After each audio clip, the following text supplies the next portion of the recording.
la presencia de Dios, es lo que la iglesia en esos tiempos, en muchas partes, están en una decadencia.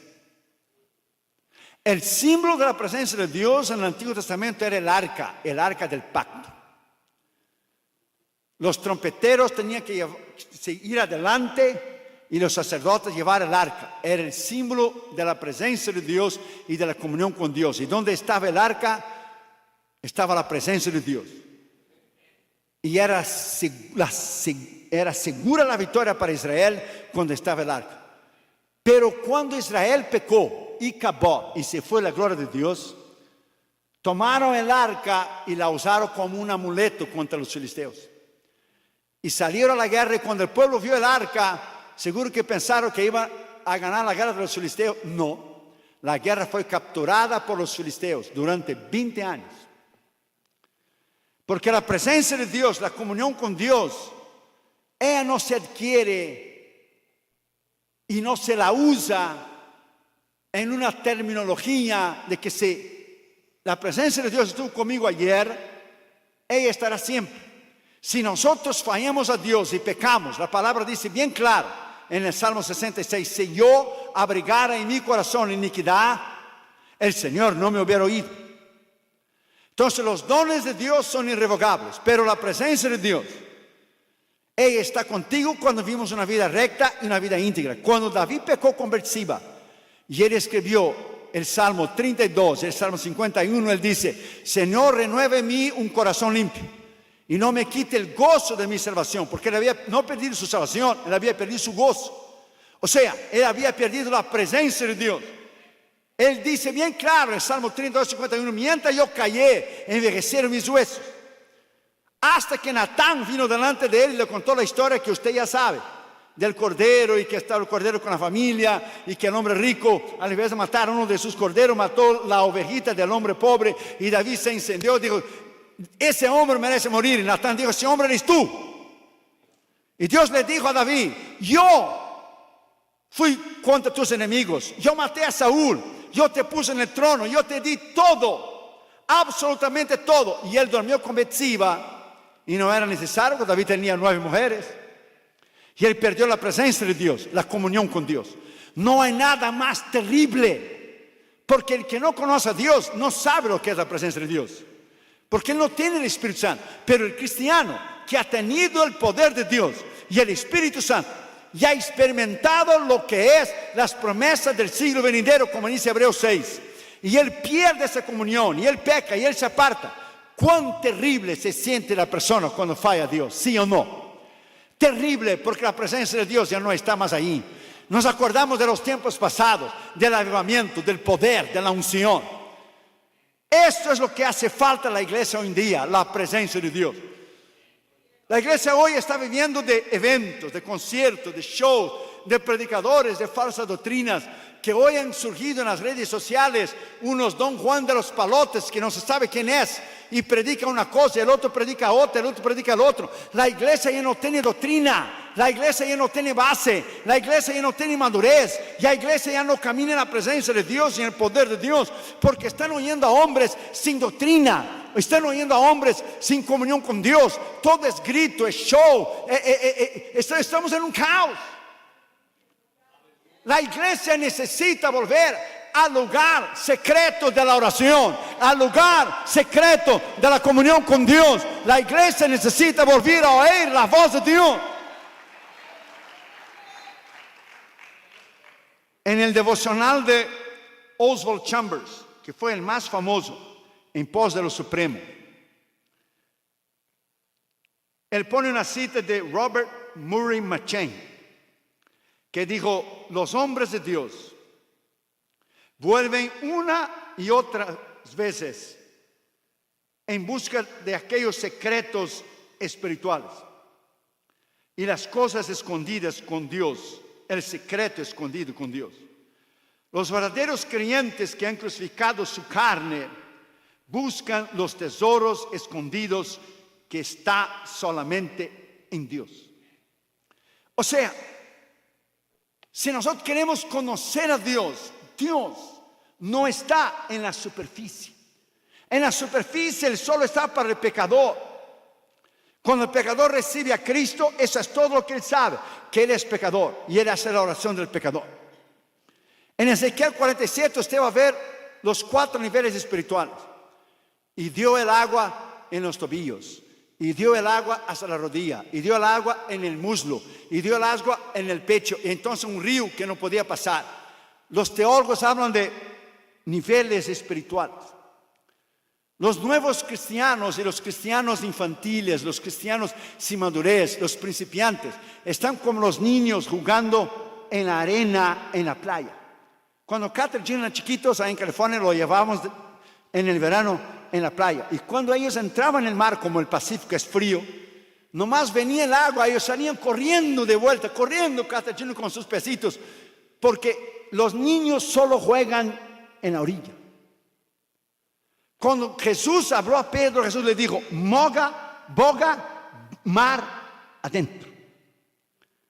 Jesús pudiera haber hecho el milagro para él sacar el milagro de la pesca milagrosa ahí mismo, pero el Señor dijo, boga, mar adentro. O sea, los secretos de Dios están más adentro.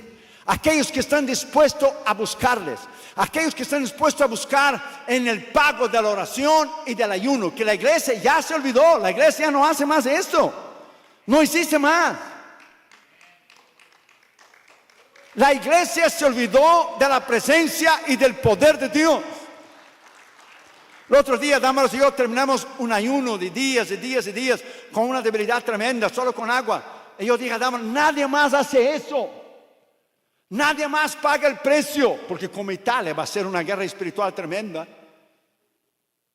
Los evangelistas del pasado, ¿cómo eran los hombres de Dios del pasado?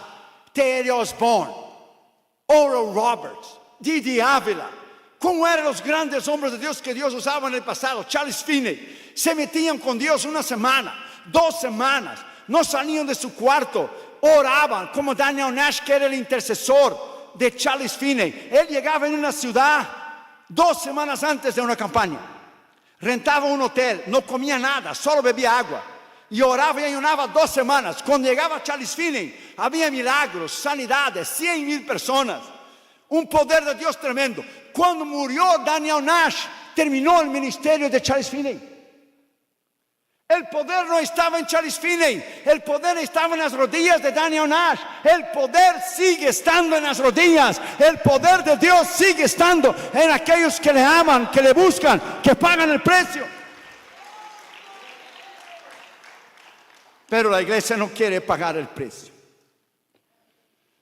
No quiere más lo que es vivir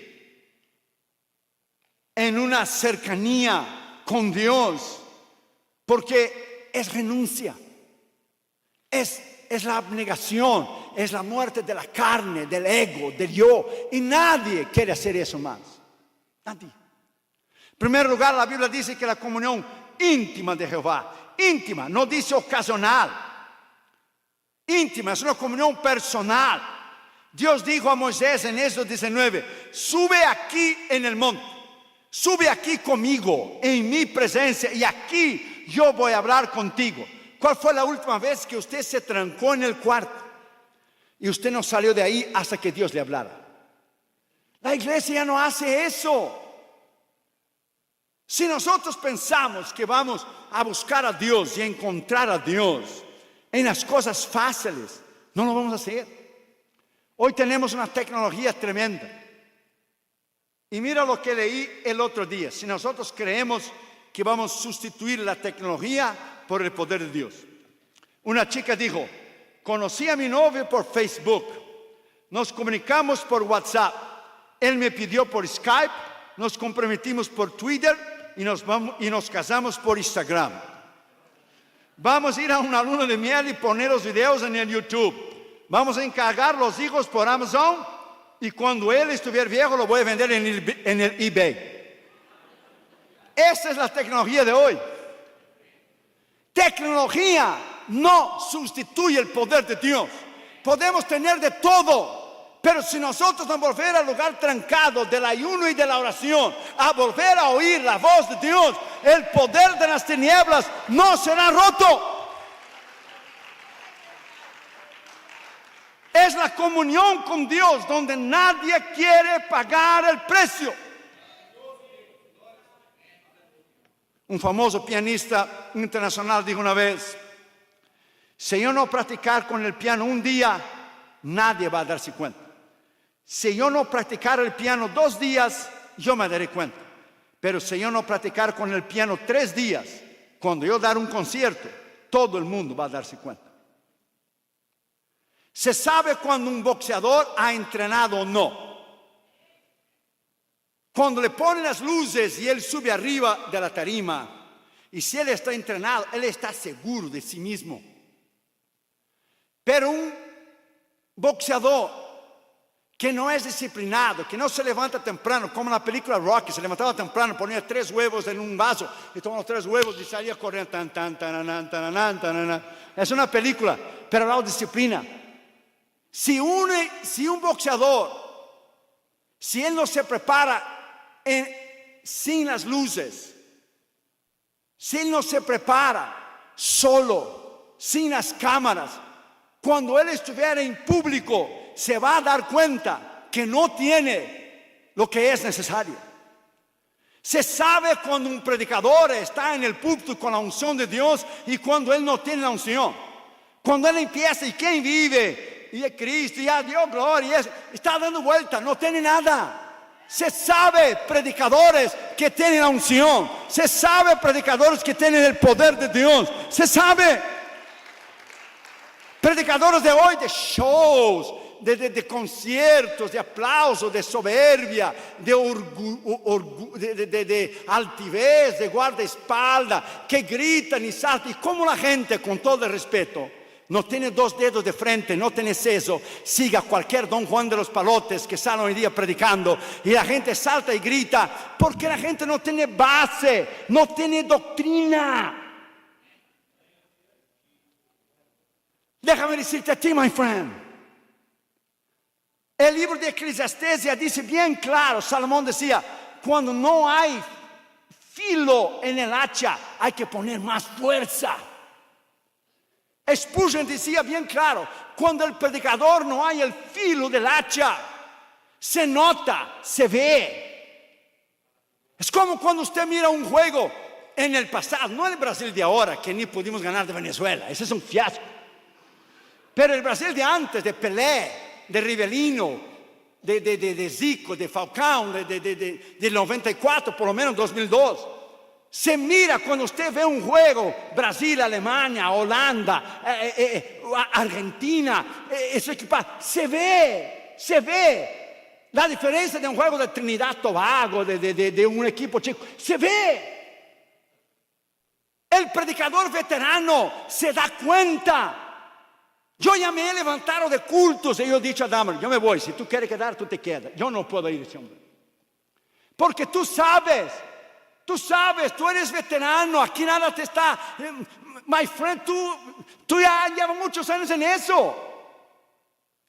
La comunión con Dios es lo mismo. Se sabe cuando un cristiano ha estado en la presencia de Dios. Cuando Moisés descendió del monte, su rostro brillaba. Cuando usted ha estado en la comunión con Dios, se sabe el poder y la autoridad de Dios que usted tiene. Usted tiene poder, unción, valentía. Usted desafía los poderes de las tinieblas porque usted está parado en el poder de la unción de la sangre de Cristo, que tiene poder, que ha roto el poder del enemigo, que nos ha dado victoria en Cristo Jesús.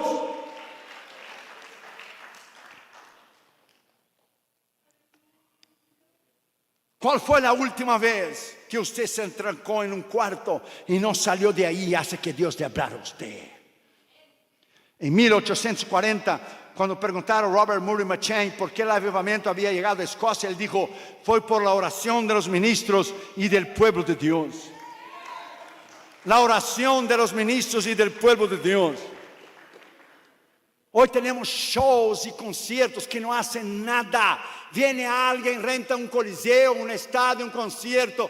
Cuando se van, la ciudad sigue lo mismo. Pero si usted hace una vigilia de oración y dobla las rodillas a las 10 de la mañana, de la noche, y la vuelve a levantar a las 5 de la mañana, usted va a ver el poder y la unción de Dios que vendrá en su vida, porque Jesús oraba todas las noches. Y cuando usted se para un tiempo en ayuno y oración, usted sabe, usted ve, usted vive en esa comunión tremenda del poder del Espíritu Santo.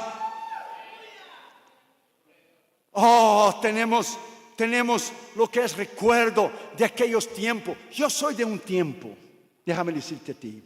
Yo sé que usted no es del siglo pasado, pero yo sí. Pero yo soy de un tiempo.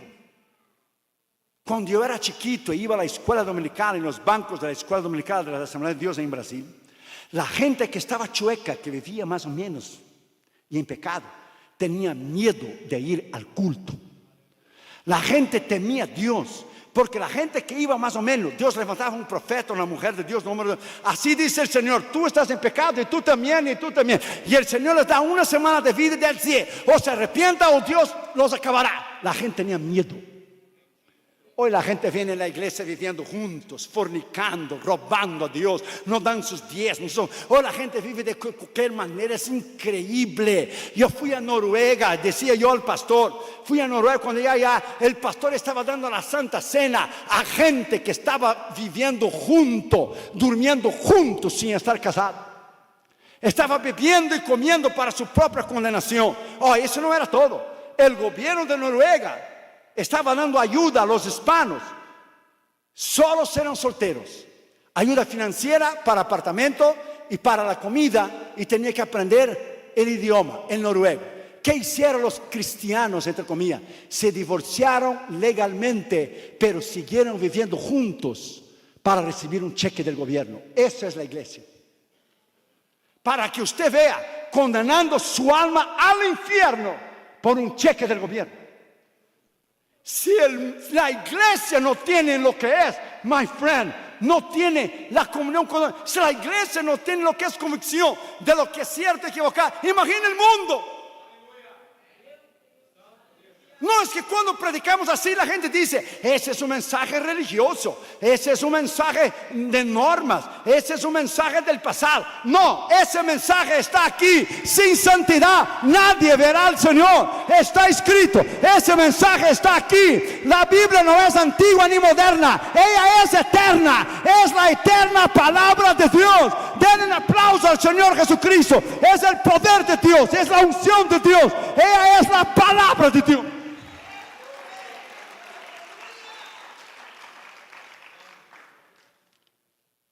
Usted va en Pensilvania y usted va a ver la tumba de Daniel Nash en una calle polvorienta. Solo está escrito así: Daniel Nash fue un colaborador con Charles Finney. Un hombre sin nombre ninguno, sin ser famoso, sin ser conocido, pero que tembló el infierno con sus rodillas. Los grandes avivamientos de la historia, ¿usted cree que va a venir con esos payasos de predicadores que tenemos hoy en día en las redes sociales? Do you really believe que va a venir con esos payasos de cantantes que tenemos hoy en día? ¿Usted realmente cree que la unción de Dios, el poder de Dios que costó la sangre de Cristo, si Jesús tuvo que orar y ayunar para empezar su ministerio como hombre, para derrotar al diablo? La gente que vive acá, hay iglesias que dicen que usted ya no necesita orar porque Jesús ya hizo, no necesita ayunar porque Jesús ya hizo. Entonces, ¿qué hacía Pablo en Hechos 13? Orando y ayunando Bernabé y Pablo, dijo el Espíritu Santo: separadme a Saulo y a Bernabé para la obra que tengo destinada. Iglesias carnales, iglesias que no tienen el poder de Dios, ministros que ni salvos son. Y la gente oye ese tipo de gente, es increíble. Porque la carne no se sujeta. Porque la carne no quiere pagar el precio. Terminamos, dámonos, yo el otro día solo hicimos 3 días con agua, pero después hicimos sin agua y sin comida. Y era uno más poderoso que rompe de verdad las tinieblas. Y al tercer día yo llevé la mano para tomar la botella del agua y dije: no lo hago, Si Él llevó la cruz hasta el fin, yo entregaré lo que yo he prometido. Si Él tomó la cruz y le pusieron corona de espina en su cabeza, si Él fue desnudado y lo pusieron lo que es un robe, ¿cómo se dice un robe? Un manto, sí, gracias pastor, un manto de púrpura y se burlaron y le escupieron, le arrancaron la barba, una corona de espina, clavos en sus manos y sus pies y cargó la cruz. Yo puedo hacerlo porque todo puedo en Cristo que me fortalece. Yo puedo hacerlo. Denle un aplauso al Señor Jesucristo. Él merece mi oración. Él merece que yo pague el precio. Él merece. Si usted quiere cambiar, tenemos que entrar en una nueva dimensión. La iglesia va en un caos, va de mal a peor. La iglesia va en un declive, como un tren sin freno a camino de la destrucción. El diablo ha levantado un montón de falsos predicadores, un montón de falsos evangelistas, un montón de falsos pastores, un montón de falsos grandes hombres de Dios hoy en día que están haciendo un estrago terrible, un daño terrible a la obra de Dios. Pero Dios siempre tuvo un remanente fiel. Y Dios siempre tendrá un remanente fiel. Y Dios siempre tendrá una iglesia fiel. Y Dios siempre tendrá ministros fieles. Y Dios siempre tendrá hombres y mujeres fieles. Y Dios siempre tendrá usted. Y Dios siempre tendrá otros más. Elías se quejaba en la cueva y decía: yo me he quedado. Yo no, tú no. Había quedado Abdías, había quedado 100 profetas más que Abdías había puesto de 50 en 50, que la reina quería matarlos. Jezabel.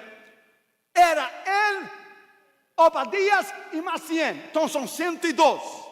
Y Dios le vino a él y dijo: tú no eres el único, que solo yo he quedado. Todavía hay 7,000 hombres que yo lo he escogido, que no han doblado sus rodillas delante de Baal. Dios tiene su iglesia fiel, la iglesia que va a subir con él. Dios tiene todavía hombres y mujeres de Dios. Alabado sea su nombre. Dios lo tiene. Segundo lugar, dice: la comunión íntima de Jehová, segundo, es con los que le temen. Lo que yo vi en Noruega fue increíble. La falta del temor de Dios por recibir un cheque del gobierno. Increíble, sabiendo que está condenado, tomando y comiendo y tomando la Santa Cena, cuando Pablo dijo: el que bebe y come indignamente es culpable de la sangre de Jesús. You gotta be kidding me. Y le daba la Santa Cena el tal pastor en Noruega, entre comillas, para que la gente no se fuera. Pastores que el mismo diablo lo ha levantado, no Dios. Jesús no pastoreó 3 años y medio a Judas. Y Judas no era el hijo del diablo que dijo, el hijo de perdición que dijo Jesús bien claro.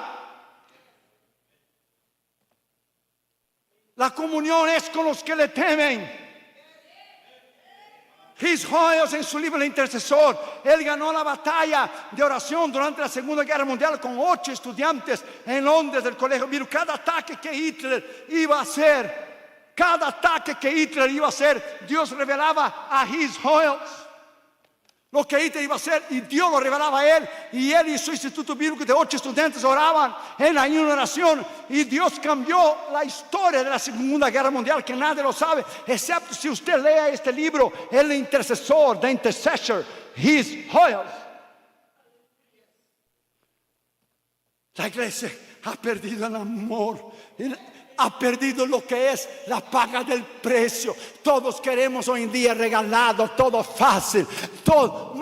Es increíble la carnalidad que se mueve en el medio del pueblo de Dios. Es increíble, nadie más quiere pagar el precio. Una niña dijo a su mamá una vez después de culto, cuando entraron en el carro: mamá, yo no entendí muy bien el mensaje del pastor. Dijo: ¿qué no entendiste, mi amor? Dijo la mamá: el pastor dijo que Dios es grande, que hizo el universo. Sí, ok. ¿De qué no entiende? Y que Dios estaba dentro de nosotros. Sí, así lo es. Está por el Espíritu Santo. Era chiquita, no entiende, pero está. Si Dios es tan grande y está dentro de mi corazón. Entonces, al invés de la gente ver a mí, debería ver a Dios en mí, porque Dios es más grande, ¿verdad, mamá? Fíjese bien. La gente no puede ver a ti. La gente tiene que ver a Jesús en ti. La gente tiene que ver el poder de Dios en ti. La gente tiene que ver la unción de Dios en ti. La gente tiene que ver la sangre de Cristo que te limpió, te levantó, te restauró y derramó el poder de la unción del Espíritu Santo en ti. El caos que la iglesia está viviendo hoy es increíble. Es el tiempo de la apostasía. Un pastorcito que se llama pastor allá en Houston, entre comillas, un monigote del diablo. Que aquellos que creen en guerra espiritual. Entonces nunca ha leído Efesios 6.